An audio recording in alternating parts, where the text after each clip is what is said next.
Kalau sekarang sih online, lebih banyak online. Kenapa? Kalau online itu lebih banyak pilihannya, terus harganya juga lebih kompetitif aja gitu, kita bisa pilih. Sejauh ini lebih murah online. Saya masih cenderung lebih suka belanja online ya. Bu, kira-kira itu pentingnya belajar media sosial itu apa ya, Bu? Ya tetap penting, kita kan harus ngikutin zaman. Aplikasi apa atau media sosial apa dan cara menggunakan aplikasi tersebut bagaimana ya, Bu? Kalau medsos sih saya punya, hampir semuanya punya, cuma tidak terlalu efektif, maksudnya tidak terlalu aktif banget. Yang aktif itu untuk saat ini TikTok, Snack, terus Facebook pun jarang. Ya paling itu, YouTube juga pernah. Tapi IG punya, yang lain punya gitu. Ya. Cara penggunaannya itu digunakan untuk apa saja? Ya untuk waktu itu sempat juga buat saya misalnya promosi hasil karya aja. Saya bukan untuk menjual, tapi ini loh aku tuh bisa. Jadi buat pamer aja sih istilahnya. Misalnya pamer aku bisa bikin ini, aku bisa bikin ini gitu. Selain itu ya buat apa? Buat ini aja, buat hiburan aja. Ya, Ibu tuh mengedit konten tersebut agar lebih menarik atau tidak ya, Bu ya? Ya pasti diedit dulu. Biasanya menggunakan aplikasi apa dan cara mengeditnya biasanya bagaimana, Bu? Kalau misalnya foto sih pakainya PicArts. Kalau misalkan untuk video bisa dari Capcut, CapCut ya misalnya. KineMaster. Kalau enggak ya dari edit di TikTok itu sendiri atau biasanya sih cuma Capcut sama KineMaster sih. Oh, jadi hanya berbentuk foto bukan video begitu ya, Bu ya? Video. Oh, video.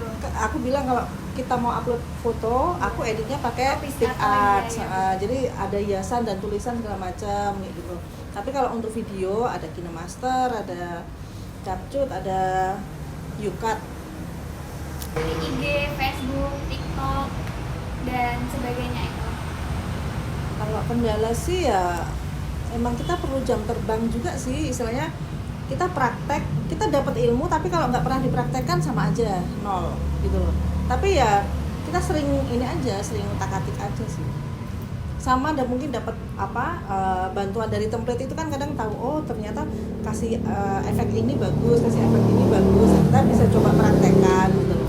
Dengan adanya template itu kan kita terbantu juga, ada inspirasi. Menurut Ibu Dwi, apa pentingnya belajar media sosial untuk saat ini ya, Bu? Nah, menurut saya itu penting karena sekarang dengan kemajuan zaman kalau kita semua jualan, karena ibu-ibu tua biasanya cari tambahan di rumah itu harus lewat media media sosial. Tapi ya keterbatasan lah. Maksudnya keterbatasan itu keterbatasan apa, Bu? Ya karena tidak sampai ke situ. Tidak fokus. Iya. Untuk pertanyaan yang kedua, Bu, Ibu biasanya tuh menggunakan aplikasi apa atau media sosial apa dan cara menggunakannya itu bagaimana ya, Bu? Oh, kalau selama ini hanya di WA aja sama status. Jadi gitu apa tidak ya, Bu? Tidak. Apa pure hanya di Pure foto terus di itu. Kebetulan kan di lingkungan saya ada kayak toserba apa, jadi hanya sebatas di situ 1 RW. Jadi untuk keluar tuh belum. Keluar paling ya dari mulut ke mulut gitu. Jadi juga belum pernah menggunakan aplikasi apa untuk mengedit gitu ya, Bu ya? Belum.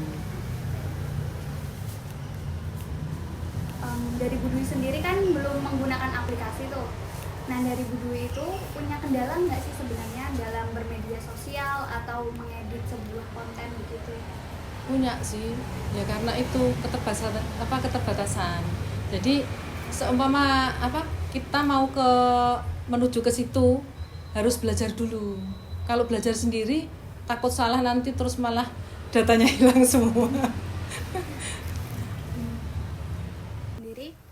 Apa pentingnya media sosial di zaman sekarang?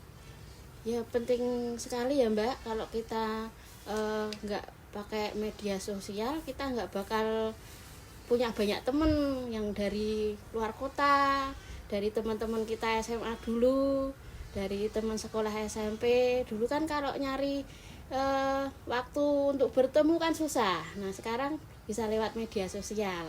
Nah gitu. Oke. Biasanya dari Bu Yuni sendiri menggunakan media sosial apa dan cara menggunakannya bagaimana ya Bu? Oh kalau saya pakai Facebook, kemudian pakai WA. Ya WA biasanya buat komunikasi, ngechat atau kadang-kadang ya bisa praktis pesen sayur lewat WA, kadang ya pesen snack lewat WA, kadang memberitahukan pengumuman untuk pertemuan juga lewat WA. Kalau di Facebook sendiri biasanya Bu? Kalau di Facebook itu saya bisa melihat macam-macam dari teman-teman pengrajin ya. Itu saya mengetahui macam-macam cara membuat craft, kemudian cara keterampilan yang lain, menjahit, kemudian kerajinan-kerajinan yang lain. Itu saya melihat dari Facebook. Oh, oke. Tapi sebelumnya Ibu ketika menggunakan media sosial pernah mengupload story atau cerita unggahan konten begitu atau tidak ya Bu ya? Iya pernah. Biasanya itu diedit atau polosan dari foto langsung diupload atau bagaimana Bu? Biasanya yang paling sering itu apa adanya saya upload. Artinya saya tidak mengedit dulu. Jadi tidak menggunakan aplikasi apapun untuk itu ya Bu ya, untuk diunggah. Iya. atau Iya. Menurut Ibu Yuni sendiri kendala apa yang Ibu rasakan ketika menggunakan media sosial atau mengedit sebuah konten? Ya mencari apa yang harus saya sampaikan itu kira-kira itu idenya itu loh kira-kira belum ada. Padahal kalau kita melakukan kalau saya melihat dari konten-konten teman-teman yang lain itu loh, itu kayaknya kita biasa itu juga diupload gitu loh. Jadi kadang-kadang kita melakukan itu lupa nggak diupload, lupa nggak direkam. Nah itu yang karena belum terbiasa saja kalau mau membuat konten itu, karena belum terbiasa saja untuk merekam atau mengupload. Bisa menguasai media sosial atau aplikasi yang untuk mengedit? Perlu juga, tapi tidak semua aplikasi harus dikuasai. Paling nggak satu, tapi dia fokus. Karena selain dia berproduksi, kalau harus belajar ini pun pasti berat gitu. Pikirannya yang satu produksi, yang satu harus belajar medsos. Memang harus ada yang bantu lah gitu. Oke, ini pertanyaan yang terakhir ya Bu. Apa harapan Ibu untuk pihak akademis seperti Undip, UNES, dan universitas lain dan pemerintahan agar ibu-ibu pembatik itu bisa mengembangkan diri dalam membuat konten? Ya dengan pelatihan ya bagus juga sih. Cuma pelatihan selama ini kan hanya terbatas ke IG. Memang sih mungkin bagi sebagian orang IG itu kayaknya wah gitu ya. Tapi kalau saya tuh emang jarang pakai ya, karena saya lihat emang video ini bagus, keren-keren. Kayaknya kalau saya bikin kayak gitu nggak sanggup. Ya baru sebatas di TikTok sama Snack aja sih. Bisa memahami konten-konten atau mengedit konten begitu? Punya sih harapan. Soalnya selama ini kalau pelatihan kan kayak saya kan memang IG ada, Facebook ada, tapi nggak pernah aktif. Ya karena bikinnya waktu pelatihan.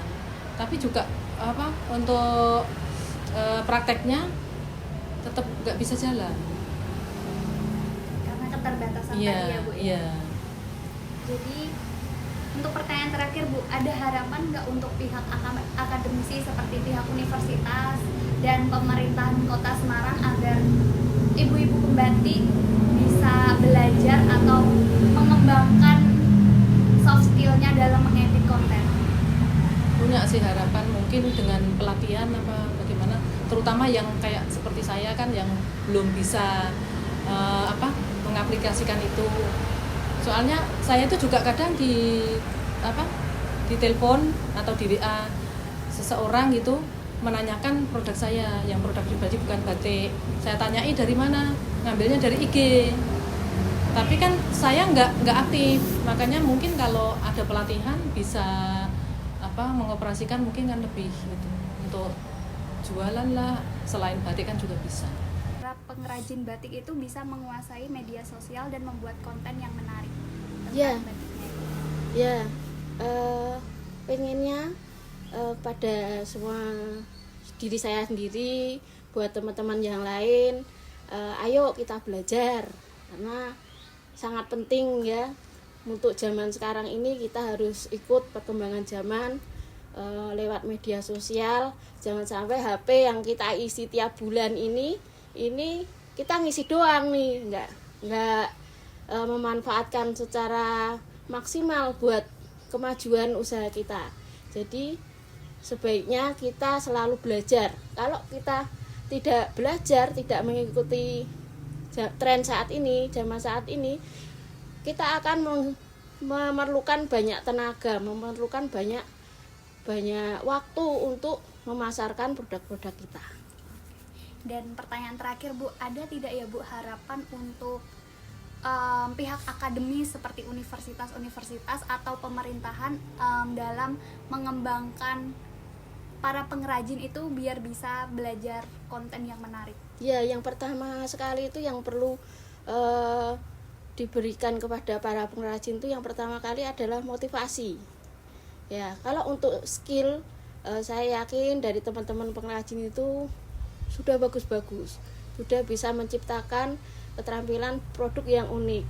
Tetapi kami memang istilahnya kurang percaya diri, kurang kurang eksis, istilahnya seperti itu. Jadi yang dibutuhkan adalah dilatih untuk mengenalkan produk-produk kami sendiri, percaya diri dengan produk-produk kami sendiri, kemudian memasarkan secara online ataupun lewat offline gitu. Jadi kita maju bareng gitu. Baik Bu Yuni, terima kasih atas waktunya. Bisa penutupan Bu. Terima kasih kepada mahasiswa Undip yang telah memberikan pelatihan kepada ibu-ibu pengrajin batik di KUB Batik Pak Kanver untuk memberikan cara membuat konten di IG, kemudian mengupload dan memberikan kepercayaan diri kepada kami untuk lebih baik lagi. Terima kasih Undip. Terima kasih.